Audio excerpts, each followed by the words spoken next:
In the last episode of Real Voices of Happy Valley, you heard Satnam Singh talking to Dave at Todd College, where he does the banking hub, about his job at the post office and his work and his views on modern technology and the banking hub, which was great. This is what happened when Dave asked him about his charity work and his trip to Everest, and about the way he and his wife Jagdeep seem to be magnetically attracted to disasters. It's a really good listen. He's a great guy and he's entertaining and funny.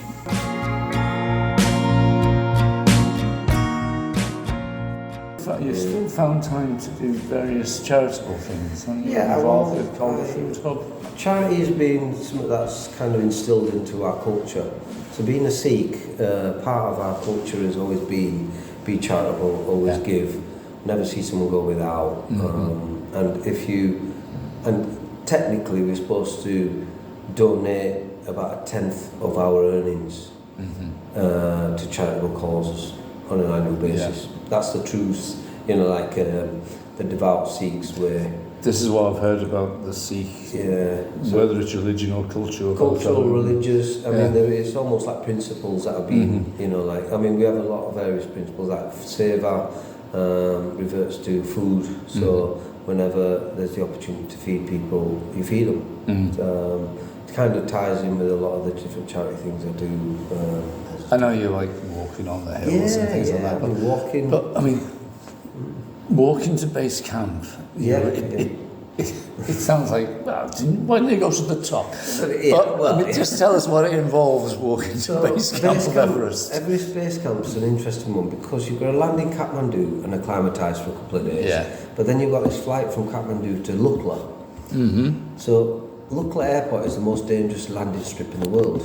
Is it? Yes. If you do a Google search, it usually comes up there as one of the most dangerous landing strips because it's cut out of the side of a mountain and you're already 2,500 metres, 3,000, close to 3,000 metres above sea level at that point when you're landing. So when because it being altitude, the weather's very volatile. When you set off from Kathmandu, they usually have cameras set up there at the airport for the landing strip at Lukla, and your flights can get cancelled just like that. And that's what happened to us on our first day. So we landed, got to the airport, and the clouds, because it's so high up, the clouds just set. The clouds just come and go. So it's like if it's cloudy and there's nothing that can get blow the clouds with, the planes won't go. And they're only small little planes, usually 12, 14 seater planes. Oh, right. So the pilots have to be really quick. Now the runway is an uphill runway, so when it lands, it's uphill to slow the plane down before it hits the embankment at the end. If it doesn't slow down, you're going into a tea house. You can have a cup of tea while you're sitting in your plane seat. But the dangerous bit is when they take off. So the runway is downhill. And that was the only thing that worried me on the whole trek, to be honest, was that flight takeoff. So coming into Lukla, we got cancelled twice, and on the second day I managed to wing a helicopter ride from Kathmandu to Lukla, which was easier because the helicopter could dodge a lot of the clouds, but it was like wacky races in a helicopter. We were going up and down, left and right, and dodging all the clouds, but the view was quite amazing because you got to see all the plateau and all the Himalayan mountain range. And then when we landed at Lukla, it was a nice, peaceful, relatively peaceful landing, as opposed to landing on a runway, which you don't know whether or not you're going to get out or not. So going out, I can imagine. Holding onto the seats. That's the only thing that holding onto your seats, playing to whoever you got it. I was only apprehensive about that, the whole trek. The rest of it I was kind of prepared for. So the trek, you see, landing Lukla. And then you start trekking up to your first point. The trekking bit is, you can't go too fast and too far because your body's going to adapt to the altitude. So they take you up 5-10 kilometres and we stop in a tea house overnight. The staying overnight is what allows your body to adjust to the altitude and basically be prepared for lesser oxygen and to operate with less oxygen. And then carrying on trekking from there to the next point, and then each time we would stop overnight. So So going up to base camp was an 8-day trek. 8 days. Yes. So 8 days, every day we'd stay in certain places. On the 4th day we stopped in a place, I think it was Tenguche. My recollection of the names is terrible. I barely remember people's names, let alone what's happened, last week. So like, stayed in Tenguche, and we did a practice climb up a mountain, which was nearly 5,000 metres above sea level. So it's about 5 times the height of Snowdon, roughly.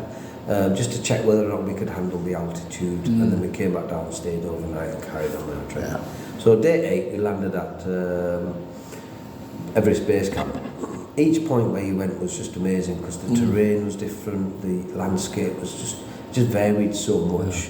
You had a lot of green lush, and you had rivers, rapid rivers just flowing through from the Himalayan mountains down into Nepal, and you usually either join other major river networks further down and eventually down through India and through all them parts. So it was almost like the Himalayan mountains is almost like the water basin, and it was feeding water right the way down the subcontinent. Landing in Everest Base Camp was a bit of a let down, because after trekking all that time you'd expect to get to somewhere where it's like, you see the Everest Base Camp rock, which everyone takes the pictures on, and then you've got a little a signboard where you stand in front of, and that was it. I looked around and I thought, where's Everest? And you couldn't see anything. And it's like, and they said, you'd have to walk another 3 kilometres around this kind of canyon, round to the other side, and then you'd be towards the main base camp of Everest, where the people who summit Everest normally stay, and that's where you get the big dome tents and all that. Yeah. I was expecting to go there, but they don't take you there. So took the pictures, and he says, right, we're heading back to the Gorakshep, which was the little settlement where we stayed. And he says, you'll better see Everest tomorrow. And I'm like, what do you mean? And he says, we're going to trek up that mountain up there, which was a 5,800 metre mountain above sea level. And in the morning, we got up at 4 o'clock in the morning and trekked up this mountain called Kalapata, however you want to pronounce it. The Patthar bit is a direct translation of black rock. Much. Patthar is rock and the Kala is black. So we got to the top as we start climbing up there at 4 o'clock with head torches and stuff, this was to see the sunrise behind Everest, which was the pinnacle of the whole, pretty much the whole thing. So we got to the, climbed up that mountain, which, to be honest, I struggled. That one I struggled on going up. My son, by the way, I took, was only 15, pretty much just skipped up. We had a 21-year-old Australian lad who grouped with us, and them two had just skipped all the way up there as if there's nothing going on. And I was struggling and dying all the way up. Because the air must be thin when you get really thin. Yeah. And it was 4 or 5 o'clock in the morning, and it's cold. It's the only time we saw snow and ice. From up until that point, we hardly saw any snow, apart from on the mountains at the tops, but we never saw it underfoot. So it was warm all the way up. We really, really timed it well with the weather. We had clear views of everything. Got to the top of Kalapata, and we literally watched the sun rising up behind Mount Everest, which was like, and then you could see the whole range of all the mountains from there. The pictures of it were quite amazing. And they're all just off my mobile phone. Just kept snapping, and people they look really good. They almost like some technology's good. Oh yeah. Phones do come in handy occasionally. So then after seeing that, that's at the main point where you got to see all the mountain range and Everest, and that was pretty much the highlight of the. And then from there we started trekking back down. So we picked up our bags. The Sherpas pick up our main big bags, which are 15 kgs each. So one Sherpa would carry 2 of them, 30 kgs he was carrying. And the other guy carried pretty much the same, because we had 2 Sherpas, 1 guide. There was me, my son, and Toby, who was a 21-year-old Australian kid. And they were carrying all the 4 of us, luggage. So we thought, well, we're heading back down now. And me being me, thinking, right, I've been vegetarian for a whole week now. I haven't had a beer or anything like that, over about 2 weeks, to be honest. So I've done what I needed to do now. I've been wholesome. I'm too sober. My liver's wondering what's going on.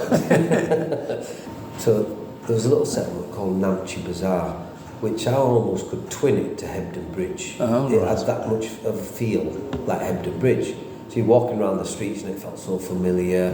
Everyone was so friendly. Everyone was like really kind of laid back. There were a lot of quirky little shops there, and it was a place where the markets used to have the Tibetan market there. So a lot of Tibetan settlements from around would bring the wares down and sell them on the markets, similar to like we have market now. Yeah.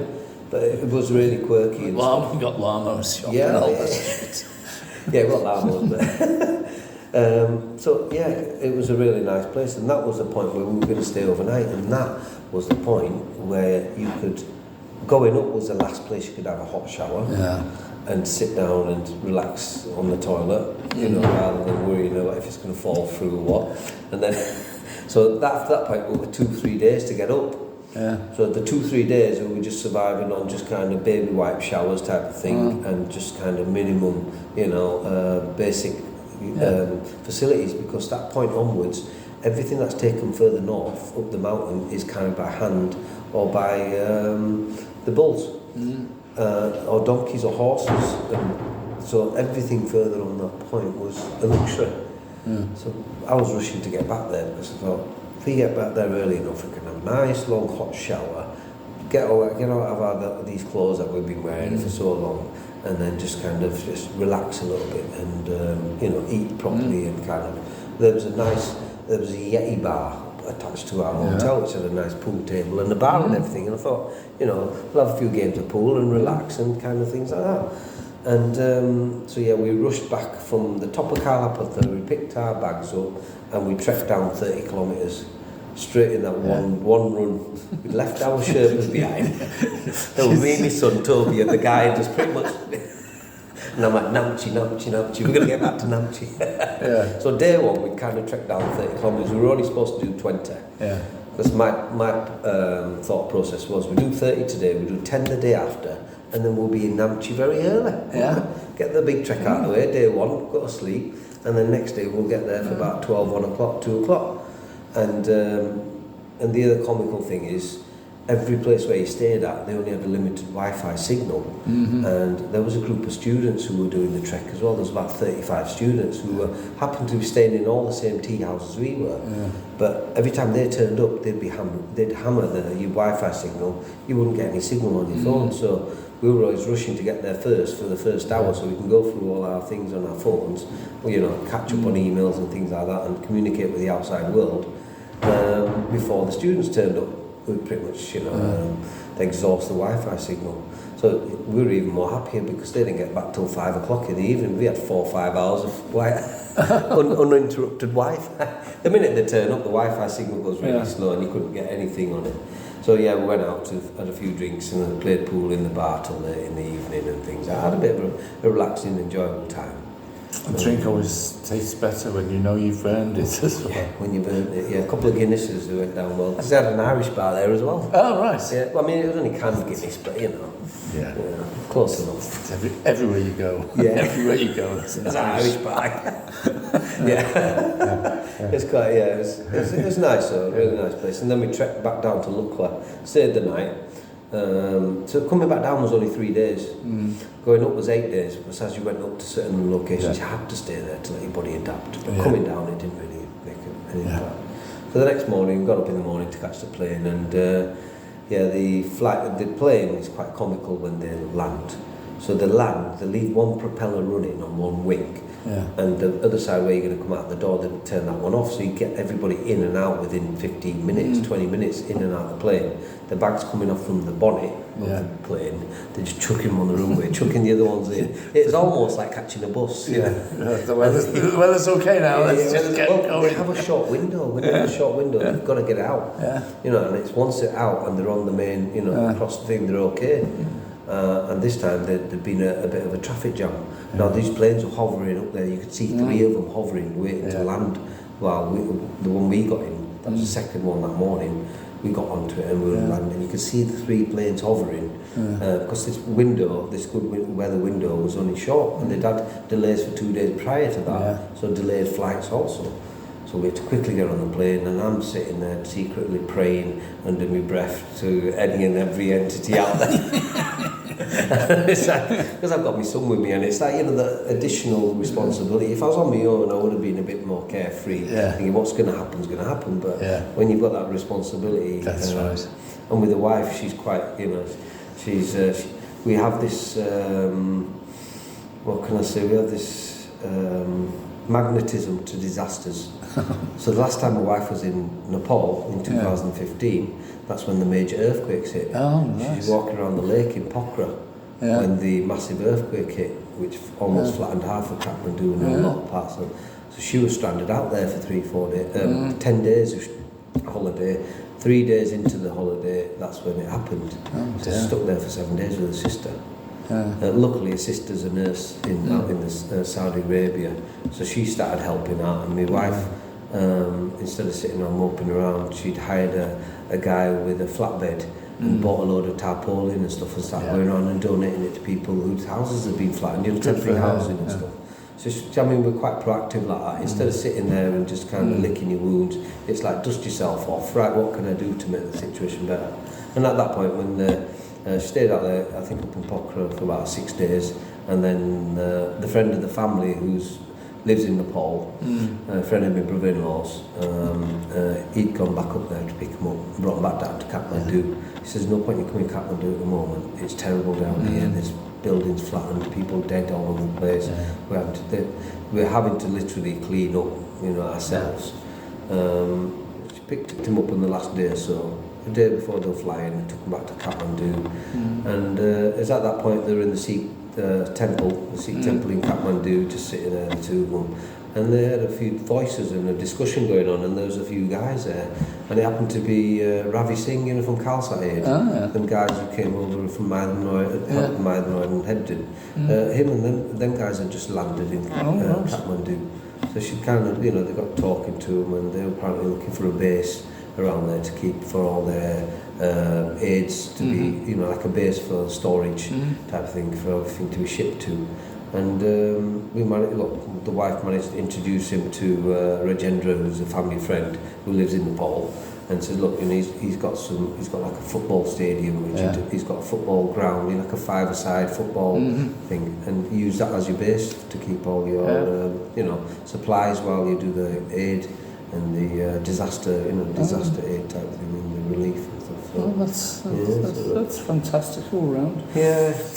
So that was 2015, and then in Boxing Day we got flooded, didn't we? Yeah, So like I said, we have like to attract the odd little disasters in our house. Yes, that was the flooding was terrible. We were so flooded out of our house for 3 months, and we lived high up on Dodnais. Right. I remember, you know, because the curry houses in Bradford came out. I think the Sikh temple from Bradford. Ravi Singh had liaised with the Bradford guys to get them to ship the food out. But originally, I'd read on a post just a day after we'd been flooded that his wife, who I know from the Nepal thing, the earthquake thing, because I'd sent loads of donations to him, because they were shipping them out in containers out to Nepal, so I'd sent loads of stuff down to him at that time, so I'd made a bit of a contact.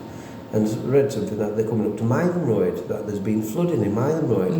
And so I sent her a cheeky message saying, if you're coming to Maidanoid, why don't you come up the road to Hebden Bridge? That's where I am, and we've been flooded as well.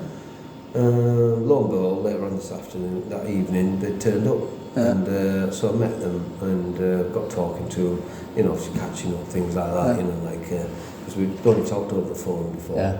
And then he says, right, who's coordinating all the relief efforts and all stuff like that? So I marched them down to the town hall from the post office, and we got in there, and the first person we met was Ralph, with his free hugs sign. So I got Ravi and his wife a free hug.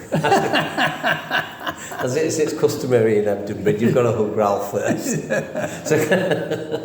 So I got him a hug in the town hall, and then I introduced him to Amy Leader and Jason. They were kind of doing a little bit of running around in the town hall at the time, and there was a few of the members, volunteers, who kind of helped coordinate and stuff. And because I was so busy with the post office, I had that much going on there, I said, look, I can't really entertain you, I can't really help you much, but, you know, I've got that mess to clear up as well, but there's loads of other people need help as well. So introduced him, says, right, you know, if you need me, I'm over there, and I'll leave you to it. So, you know, I left them at the town hall, and from there onwards, I think they'd helped with their relief efforts in Mythe and Royd.